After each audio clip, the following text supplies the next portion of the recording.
우리 성도님들께서 계속 기도해 주신 또 그 기도와 또 하나님 은혜로 오늘 그 김미란 권사님은 장로님께서 전화가 오셨는데 많이 호전됐다고 연락이 왔습니다. 계속 기도해 주시고 일반 병실로 갈 수 있도록 계속 기도해 주시기 바랍니다. 그리고 또 이정숙 권사님께서 오늘 갑자기 그 심근경색으로 이제 심장 그 시술을 받으셨는데 집중 치료실에서 이제 오늘을 잘 보내셔야 한다고 합니다. 그래서 이정숙 권사님을 위해서 오늘 밤에 같이 기도했으면 좋겠습니다.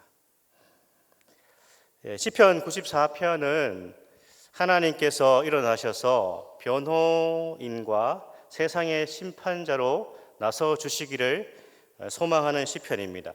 그러니까 불의한 현실 세상 속에서 굉장히 해결되지 않는 그런 답답한 현실 가운데 위대하신 왕 하나님이 참된 심판자가 되셔서 개입해 주시기를 소망하는 시편입니다.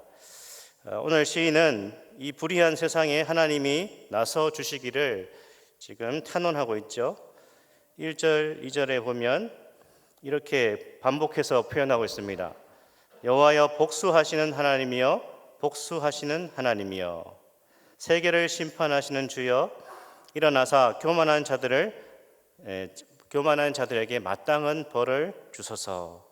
굉장히 이제 과격한 표현이죠. 복수를 위한 기도입니다.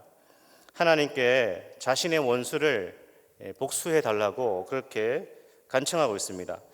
우리는 이제 어떻게 이런 식의 기도를 드릴 수 있을까 생각하기도 하고 또 이 구약의 시편을 잘못 인용해서 누군가를 복수하게 해달라, 원수 같은 인간 하나님 좀 처리해 주십시오, 그렇게 기도해도 될 것 같다라는 생각을 하지만 사실 이 복음의 관점에서 보면 이 구약의 시편의 기도를 그대로 따라할 수는 없는 것입니다.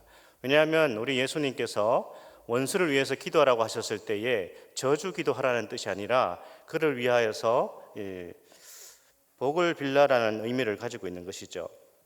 하지만 이 표현은 오늘 시편 94편에 나오는 복수를 위한 기도 같은 이 시인의 표현은 자신의 심정을, 마음을 굉장히 솔직하게 표현하고 있는 것입니다. 그래서 시편을 읽어보면 인간의 모든 희노애락이 다 들어있고 하나님 앞에 숨길 것이, 감출 것이 없다라는 것을 우리는 발견하게 됩니다. 그러니까 하나님 앞에 나와서 고상한 척, 굉장히 믿음이 좋은 척, 나는 괜찮다, 그렇게 할 필요가 없습니다. 자신의 힘든 마음을 솔직하게 표현할 수 있는 거죠. 그런 측면에서 이런 기도가 정당하고 또 구약의 어떠한 상황 속에서도 정당한 기도라고 할 수 있습니다. 오늘 시인이 처한 상황이, 현실이 매우 암울하다라는 것을 1절부터 이제 우리는 엿볼 수 있는데요. 오늘 2절부터 쭉 보시면 시인을 괴롭히는 자에 대해서 묘사하고 있습니다. 2절에 보면 교만한 자라고 되어 있고 3절에는 악인, 그리고 4절과 16절에는 행악자들 이렇게 되어 있습니다. 16절에 가면 또 비슷한 의미로 악행한다는 거죠. 악행하는 자. 그리고 이들의 특징은 4절에 보면 굉장히 과격하죠. 짓거린다, 짓거리며 오만이 말한다, 굉장히 거만하게 말한다는 것이죠. 그리고 5절에 보면 주의 백성을 짓밟고 주의 기업이 된 자들을 핍박하고 있다, 그렇게 설명하고 있습니다. 6절에 보면 과부와 나그네를 죽인다, 약자들을 이제 보호하지 않고 짓밟는 거죠. 또 고아를 살해하며, 7절에 이제 결정적인 그 원인이 나옵니다. 여호와는 보지 못하고 생각하지도 못한다, 그렇게 얘기하는 거죠. 그리고 20절에 보면 율법을 내세워 악한 권세를 부리고 있다. 이런 굉장히 암울한 현실 속에서 시인이 하나님께서 심판주로 오셔서 이 상황을 좀 정리해 주십시오, 그렇게 기도하고 있는 것이죠. 그런 생각을 한번 해봤습니다. 만일 북한의 김정은이 우리나라를 향해서 계속해서 미사일을 쏘거나 군대를 이끌고 내려왔다면 크리스찬들은 어떻게 기도해야 될까? 교회는 어떤 식으로 기도해야 될까라고 한번 생각해 봤습니다. 그때 우리가 주님, 저 북한의 김정은을 축복하시고 저들이 하는 일이 잘 되게 해주십시오. 이런 식으로 기도한다라는 것은 말이 되지 않는 것이죠. 개인의 복수심과 또는 지배욕으로 전쟁을 일으켜서는 안 되지만 우리는 나라와 국민을 보호하기 위해서 전쟁터에 나가서 싸우는 것은 굉장히 정당하고 또 성경적이라고 봅니다. 아무튼 오늘 이 시인이 처한 상황은 이 신앙적인 핍박이 아주 극심한 상황입니다. 하나님이 세우신 이스라엘에 이런 때가 있었죠. 구약을 읽어보면 대표적으로 굉장히 암울한 어떤 시대가 있었는데 아합과 이세벨이 다스리던 그 시대가 그러했습니다. 아합과 이세벨은 하나님의 백성들을 뿌리채 뽑고 싶었죠. 이 악한 권력자가 한 것을 우리는 알고 있습니다. 하나님의 살아계심을 무시하고 자신들의 마음대로 정치하려고 했던 것이 그 아합과 이세벨의 시대죠. 그들은 하나님을 섬기는 것이 아니고 우상을 섬겼고 온 이스라엘을 죄악으로 빠뜨려 버렸던 왕이죠. 왕비고. 그래서 열왕기상 21장에 보면 아합과 이세벨의 그 악한 소행을 소개하고 있는데 대표적으로 그 열왕기상 21장에 보면 나봇의 포도원 사건을 소개하고 있습니다. 그 나봇의 포도원을 그들이 가진 권력으로 빼앗고 또 그를 나중에는 돌로 쳐 죽이는 장면이 나옵니다. 이유는 뭐죠?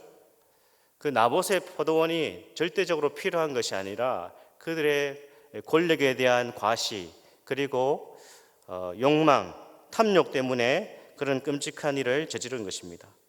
이들은 철저하게 무신론자이고 그 시대의 또 반신론자입니다. 반신론. 여러분, 누가 무신론자일까요? 누가 반신론자입니까? 하나님이 없다고 생각하고 행동하는 것이 무신론이고 또 자기 기준과 자기 생각으로 하나님을 설정해서 하나님을 섬긴다고 하지만 실제적으로는 자신이 하나님이 되어서 자기 멋대로 살아가는 사람이 무신론자이자 반신론자입니다. 하나님을 반역하는 거죠. 자기의 의로움으로 충만합니다. 그런 사람은. 그리고 세상에 무서울 것이 없습니다. 오늘 표현에 의하면 하나님은 존재하지 않는다. 존재하더라도 볼 수 없다. 보지 않는다. 그렇게 생각하는 것이겠죠. 제가 어디에 보니까 통계에 보니까 2000년대에 들어와서 한 해 동안 전 세계적으로 순교한 신자가 한 해입니다. 한 해. 1년 동안 17만 명이 한 해에 순교를 당한다는 것입니다. 그러니까 몇 분 안에 한 사람의 순교자가 생기는 것이 2000년대 이후에 일어나는 지금 현실적인 기독교 박해라는 것이죠. 우리는 그게 뭐 가능한 얘기입니까?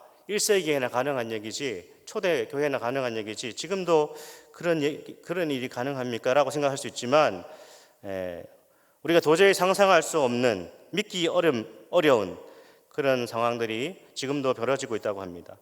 이 시간에도 어쩌면 세계 곳곳에서 복음 때문에 순교하는 순교자들이 계속 늘어나고 있는 것이죠. 우리가 예배하는 말씀을 듣는 30분 이 전체적으로 1시간 안에 그러니까 10명이 넘는 성도들이 복음 때문에 순교를 당하는 것이 지금 우리가 처한 이 세계의 현실이라는 것입니다. 이런 상황을 우리가 조금만 제대로 인식한다면 이 시간에 정말 우리 개인을 위해서도 기도해야 되지만 이 세계와 열방 속에서 박해받는 하나님의 백성들을 위하여서 기도하지 않을 수가 없는 것이죠.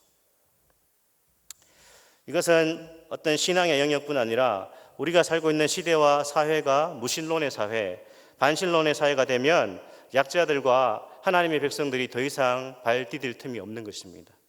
왜냐하면 소위 말해서 진화론이라는 그런 세계관이 이 세상을 지배하면 힘없는 사람들은 다 밟히는 것입니다. 그리고 그 진화론을 반대하는 하나님의 백성들은 이 땅의 현실에서 살아가기가 점점 힘들어지기 때문에 우리가 그냥 당장 내가 오늘을 살아가고 내 한평생 살아가는 그런 차원이 아니라 아주 넓은 차원에서 생각한다면 우리가 세계와 우리가 살고 있는 이 지구촌과 이 민족을 위해서 계속 끊임없이 기도해야 된다는 것을 알 수 있습니다. 그런 사회가 되지 않도록, 그런 세계와 열방이 되지 않도록 우리는 어떠한 책임의식을 가지고 기도해야 되는 것이죠. 오늘 시편 94편에 이 시인이 살고 있는 사회가 그런 사회였습니다. 악인들은 하나님이 없다고 생각했습니다. 있어도 보지 못한다고 생각했고 듣지 못하는 무능력한 하나님. 봐라, 우리가 이렇게 우리의 힘으로 우리가 마음대로 세상을 다스리지만 어디 너희가 믿고 말하는 그 하나님이 개입하셔서 일하신 적이 있냐, 그렇게 얘기하는 것이죠. 그래서 자기 마음대로 좋을 대로 행동하는 것입니다. 우리 8절 9절 한번 볼까요? 94편 8절 9절 한번 읽어보겠습니다. 백성 중에 어리석은 자들아 너희는 생각하라. 무지한 자들아 너희가 언제나 지혜로울까. 귀를 지으신 이가 듣지 아니하시랴. 눈을 만드신 이가 보지 아니하시랴. 그렇죠. 하나님이 듣지 못하신다면 귀라는 것을 만들었을 리가 없다라는 것입니다. 하나님이 들으시니까 우리를 창조하실 때 귀라고 하는 이 귀관을 만들었다라는 것입니다. 그래서 우리는 이 귀를 볼 때 우리가 믿고 섬기는 그 창조주 하나님이 이런 형상은 아니지만 분명히 들으신다라는 것을 알 수 있는 것이죠. 우리의 눈을 볼 때 하나님이 분명히 우리의 눈을 창조하실 때 그분이 온 세계와 열방을 또 모든 것을 지켜보고 계신다라는 것을 우리는 확신하게 되는 것입니다. 하나님께서 못 보신다면 눈을 만들었을 리가 없다라는 것입니다. 주님은 분명히 들으시고 또 보고 계시는 것이죠. 사랑하는 여러분, 이 밤에 오늘 우리가 9절 말씀처럼 주님께서 분명히 우리를 보고 계시고 또 우리의 기도를 듣고 계신다라는 이 확신으로 기도할 수 있기를 소망합니다. 어떻습니까? 하나님은 정말 이 세계에 관심이 없으십니까? 하나님은 어떤 철학자가 말하는 것처럼 저 안드로메다에 멀리 떨어져 계셔서 그냥 우리가 고통당하는 것을 그냥 구경하듯이 지켜보시는 그런 분이십니까? 내가 이 세상을 창조하였고 너를 이 세상에 보냈으니까 이제 네가 알아서 해야 된다. 네 힘으로 살아가라. 나에게 요청하지 마라. 그렇게 얘기하는 저 멀리 계시는 하나님이십니까? 아닙니다. 하나님은 불의한 세상, 악인이 판을 치고 하나님의 백성이 고통당할 때 그냥 지켜보고 계시는 분이 아니라 하나님의 때에 마침내 일어나셔서 세상을 심판하시고 우리의 기도에 신실하게 응답하시는 하나님이신 것을 우리는 이 시편을 통해서 다시 확인할 수 있습니다. 오늘 본문을 보면요, 하나님의 응답이 몇 단계에 걸쳐서 일어나는데 한 3단계에 걸쳐서 일어난다는 것을 볼 수 있습니다. 우리 첫 번째로 보면 하나님의 응답이 어떤 식으로 일어나는지 볼까요? 13절에 보면 먼저 기도하는 하나님의 백성에게 평안을 주십니다. 평안한 마음으로 응답을 주십니다. 13절을 한번 읽어보겠습니다. 이런 사람에게는 환난의 날을 피하게 하사 악인을 위하여 구덩이를 팔 때까지 평안을 주시리이다.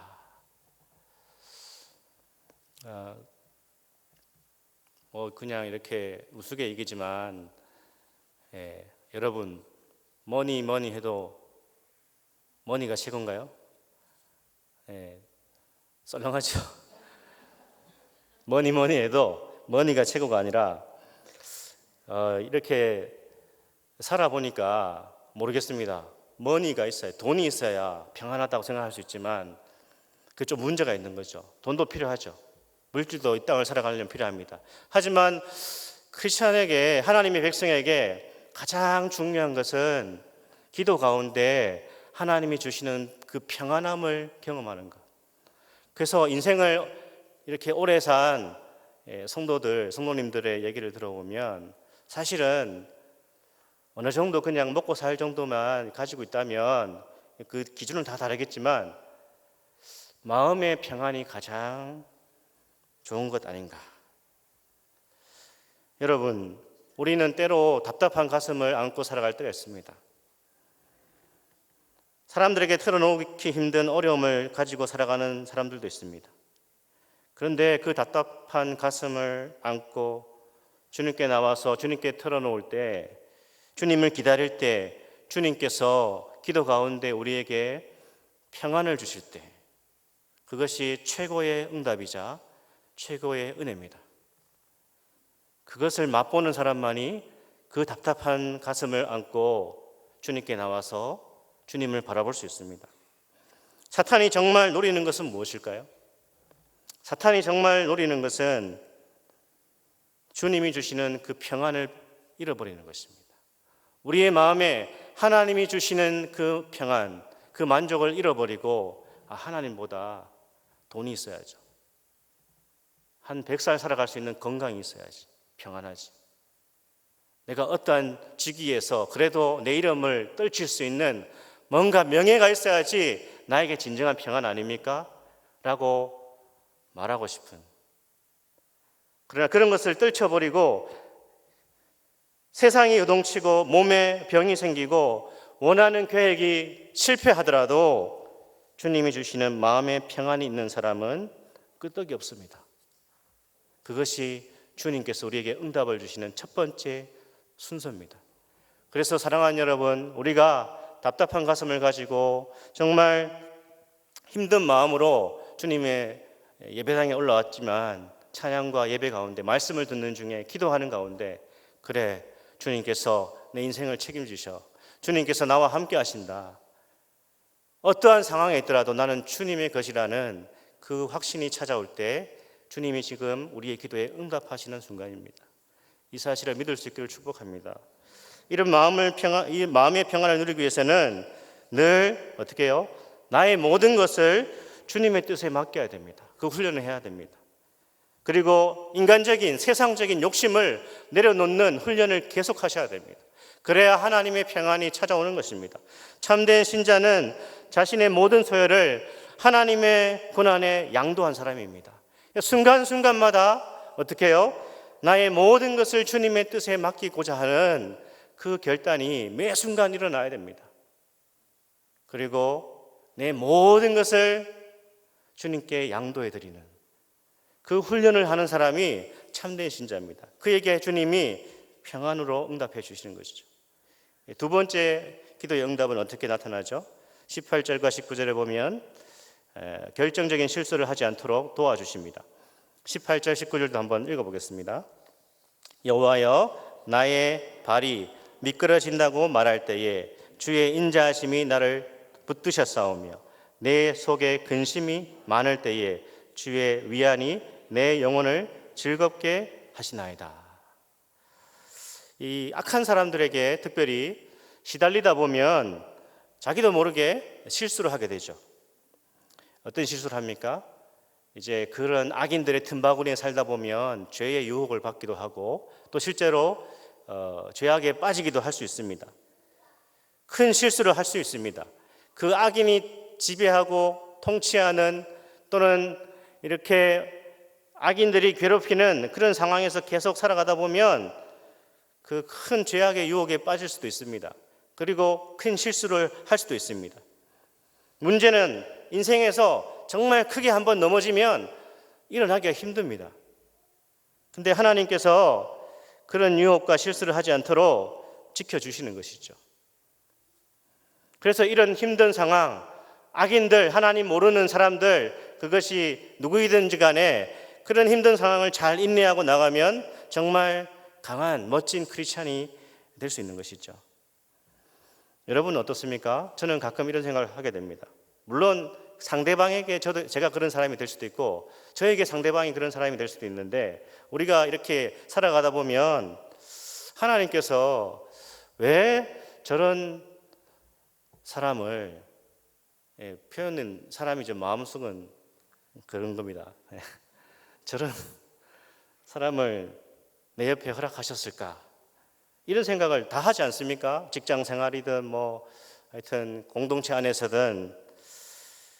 근데 우리가 다 아는 것처럼 그 원수 같은 인간 때문에 내가 만들어져 가는 것이죠. 그리고 그 원수 같은 사람은 대체로 우리 가까이에 있습니다. 그래서 그 원수 같은 사람은 만나기가 싫습니다. 길 가다가 마주치면 이제 피하고 싶죠. 그래서 막 생각만 하면 막 화가 치밀어 오르는, 예, 그런 게 없습니까? 예, 저는 아직 인간이 덜 돼서 그런지 막 화가 나면 정말, 예, 그래서 참 아직 내가 멀었구나 이런 생각을 많이 하는데, 정말이지 꼴도 보기 싫은 사람이 한 번씩 나타나기도 합니다. 근데 그 사람을 가까이 두시는 이유가 뭐겠습니까? 그 사람 때문에 우리는 영적으로 긴장하며 살아가는 것입니다. 그래서 큰 실수하지 않게 하십니다. 그 사람 때문에 주님을 붙들게 하십니다. 제가 아는 목사님은 너무 스트레스를 많이 받아가지고 부교육자인데, 이제 그 전에 이제 사역할 때 자기는 항상 그 스트레스를 어떻게 푸는가 하면, 찬양 사역자였는데 아무도 없는 부서실에 가서 드럼을 막 엄청나게 세게 치면서, 예, 고함 치며 이제 기도를 한다. 그렇게 한번 하고 나오면 이제 스트레스가 확 풀린다. 뭐 그런 얘기를 했는데, 이런 생각할 수 있습니다. 우리는 공동체든 직장이든 또는 이웃과의 관계 속에서든, 특별히 이제 신앙의 공동체 안에서, 교회 안에서 참 이 조합은 이상하다, 그런 생각 안 합니까?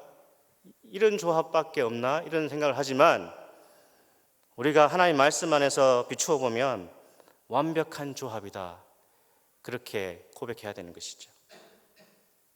그래서 하나님께서 어떻게 우리에게 응답을 주시는가 하면, 마음의 평안을 먼저 주시고, 또한 어떤 사람을 통하여서 우리가 결정적으로 시험에 빠지지 않도록 우리를 붙잡아 주신다는 것을 오늘 확인할 수 있습니다. 그리고 마지막에 주님의 응답은 23절에 나타나고 있습니다. 한번 볼까요? 23절을 한번 읽어보겠습니다. 그들의 죄악을 그들에게로 되돌리시며 그들의 악으로 말미암아 그들을 끊으시리니 여호와 우리 하나님이 그들을 끊으시리로다. 어떻게 됩니까? 결국 사실 그 악인은 그 악함 그대로 남아 있습니다. 하나님을 모르고 하나님의 백성들을, 하나님의 사람들을 핍박하고 괴롭힌 그 사람들은 그대로 있습니다. 자신들의 악을 회개하지 않고 자신이 하나님인 것처럼, 하나님이 없는 것처럼 그렇게 기고만장해서 세계와 열방 속에 가난하고 또 하나님의 백성들을 핍박하며 살아가는 그 악인은 그대로 있지만, 그러나 믿음으로 살아가는 하나님의 사람을 치려고 했던 그 사람이 결국 자기의 모략에 넘어져서 어떻게 해요? 하나님의 심판을 받게 된다라고 오늘 말씀하고 있습니다. 이것은 단순한 자업자득 그런 것이 아니고, 하나님이 실제적으로 우리의 인생과 역사 속에 개입하고 계신다라는 것을 보여주고 있는 것입니다. 사랑하는 여러분, 우리 인생의 주인, 우리 역사의 주인은 하나님이심을 믿을 수 있기를 축복합니다. 성경에도 여기에 대해서 분명한 증거를 보여주고 있습니다. 우리가 잘 아는 그 에스더를 보면 유다인들을 몰살하려고 했던 그 하만의 음모가 결국은 어떻게 됩니까? 자신의 그 악한 음모가 하나님의 심판으로, 죽음으로 끝을 맺습니다. 역사를 보면, 교회사를 보면 예수님을 십자가에 못 박았던 유대인들은 하나님의 심판을 받게 되고 주 70년에 예루살렘이 멸망한 것을 우리는 알 수 있습니다. 여러분, 우리는 이 밤에 다시 한번 우리 개인뿐 아니라 우리가 살아가는 어떤 일터, 공동체, 이 대구 땅 넘어서 대한민국, 아니 세계 열방 가운데 하나님께서 불의한 세상과 악을 행하는 자들, 하나님 모르고, 아니 하나님을 대적해서 하나님의 백성과 하나님의 교회를 핍박하는 그 수많은 악한 자들에 대해서 못 보고 계시는 것이 아니라 다 보고 계시고, 우리의 기도를 다 듣고 계시고, 하나님의 때에 하나님이 일어나셔서 하나님께서 하나님의 공의와 정의를 행하신다라는 것을 이 밤에 다시 한번 확신했으면 좋겠습니다. 그리고 그 하나님 앞에 우리의 기도의 지경을 더 넓혀서 기도하는 시간이 되었으면 좋겠습니다. 하나님은 지금도 여러분의 기도에 귀를 기울이고 계십니다. 여러분을 불꽃 같은 눈동자로 지켜보고 계십니다. 고난 가운데 있는 성도들의 기도를 절대 외면하지 않는 분이 하나님이십니다. 우리 최진기 장로님께서 저한테 그런 얘기 하시더라고요.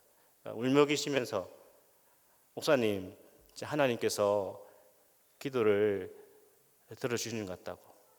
성도들이 정말 우리 김일환 권사님을 위해서 간절히 기도하고 모든 성도가 기도하니까 어떻게 될지는 우리는 알 수 없지만 조금씩 호전되어 가시니까 장로님께서 너무 감사하다고. 여러분, 좋은 의사, 그 명의, 훌륭한 의사가 어떻게 되는 것이죠? 명의라고 하는 그 칭호를 받으려면 일반 의사가 못 고치는 그 환자를, 병을 고치면 명의라는 얘기를 듣지 않습니까? 하나님 어떤 분이십니까? 여러분, 오늘 시편 94편을 통해서 저와 여러분이 확신해야 되는 것은 하나님은 모든 사람이 포기하거나 도저히 이 상황이 바뀔 수 없다, 이런 현실이 바뀔 수 없다, 모든 사람이 포기하고 단념했던 성도들을, 사람을 회복시키시고 또 고치시고 놀랍게 변화시키는 그 하나님이 우리의 하나님이라는 것을 이 밤에 좀 확신했으면 좋겠습니다. 우리가 이 사실을 믿고 답답한 가슴을 안고 올라왔을지라도 우리 담임 목사님 많이 하시는 말씀처럼 사람 붙들고 한탄하지 말고 여러분이 늘 하시는 것처럼 홀파에 올라왔으니까 정말 오늘 말씀에 나오는 것처럼 주님, 나의 발이 미끄러지기 전에, 제가 실족하기 전에 주여 일어나셔서 도와주시고, 오늘도 주님의 복음 때문에 고통당하는 이 땅의 수많은 하나님의 사람들과 세계와 열방 속에 있는 그 모든 주님의 백성들을 위로해 주시고 붙잡아 주시고 주님의 정의와 공의를 실행하여 주십시오. 그렇게 기도하셔서 주님의 놀라우신 구원이 저와 여러분에게, 아니 주님의 백성들에게 넘쳐나기를 소망합니다. 우리 찬양 부르고 기도하고 돌아가겠습니다.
벗어지리